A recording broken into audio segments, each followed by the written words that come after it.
Walking is something that we all do every day, but what most people don't realize is that if you consciously implement walking into your daily routine, you'll find that you can very easily decrease your body fat percentage, which in turn will improve how you look aesthetically. All you have to do is do it properly and do it consistently, and you'll walk your way to 10% body fat. So the first goal I have for you is 10K a day keeps the belly fat away. And what this means is that you should be aiming for 10,000 steps a day, which sounds like a lot, but it's very manageable if you utilize your time effectively. And before I tell you some easy ways that you can get your steps in, I actually tested how long it takes to burn 100 calories while walking, and I found that it takes about 20 minutes to burn 100 calories at a casual pace. So that means if you walk 10K steps a day, you'll burn roughly an extra 500 calories a day, which comes out to about 3,500 calories a week just from walking. And what you'll find out is that over time, walking 10K steps a day becomes a very easy target to hit. So if you decide to ramp it up to 15, 20, even 25,000 steps a day, you'll be giving yourself access to over 5,000 more calories on a weekly basis, which is crazy to think about. And you're probably asking yourself, isn't walking that much very time consuming? And the answer is yes. So going back to my original point, one way that I like to get my steps in while being productive at the same time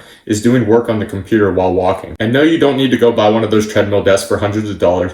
I have a treadmill desk right over here in my home gym that is literally older than me, I swear. That shit is from like the fucking 90s. But I have storage crates stacked next to it and the thick yoga mat that goes across the crates on each side. And that's where I set my computer on so I can get some work done while walking. And it doesn't look pretty, but it gets the job done. And if you live with your parents like I currently do, I'm pretty sure every one of our moms has a treadmill down in the basement that never gets used. So go dust off the cobwebs and get your steps in while you get some work done. The next way you can get your steps in while being productive is walking while taking meetings. If you're like me and you're on the phone a lot with a bunch of different people, one thing I like to do is take a walk while I talk. Obviously, if it's a meeting on Zoom, this might be different for some of you, but you can utilize the treadmill, for example, like I gave earlier, but you can still get it done, I promise you. Another way is to take walks after your meals. This is going to help you digest your food more efficiently so that you don't feel as sluggish and lethargic after you eat, and get your steps in at the same time. I like to do these walks outside so I'm getting sunlight too, which most of us probably aren't getting enough of nowadays. But I also like walking outside because it's good for creative people like myself, because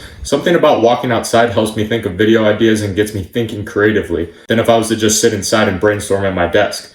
And yes, there are plenty of other forms of cardio that will burn more calories in less time, but it all comes down to your goals. If you still want to maintain a lot of muscle mass while still being lean, not absolutely killing yourself with hours upon hours of training every single day, then the combination of resistance training with low intensity cardio is the winning formula. So set yourself a target and stick to it every single day. Even if it's after dinner and you're still a couple thousand steps short, just go out there and get it done. Walk while you watch the sunset, listen to a podcast, listen to some music, and get those steps in, because like I mentioned before, it's going to help your food digest quicker. And if you walk after your last meal, you'll go to sleep without having as much food digesting in your stomach, which is going to help you sleep better, recover more, and be able to train harder the next day. Last thing, make sure that you're consciously being aware of what you're eating, because you can walk all day, every day, but if you're still eating more than you burn, you're not going to get the results that you want. Use one of the hundreds of apps that you can download that allows you to track your calories. I use Stupid Simple Macro Tracker. It's the easiest one that I've found, and it's completely free. And when you reach a plateau, because you inevitably will, you have two options. You can either eat less or move more. But ultimately, it comes down to you, what your goals are, and how much time you have to train and get your cardio in.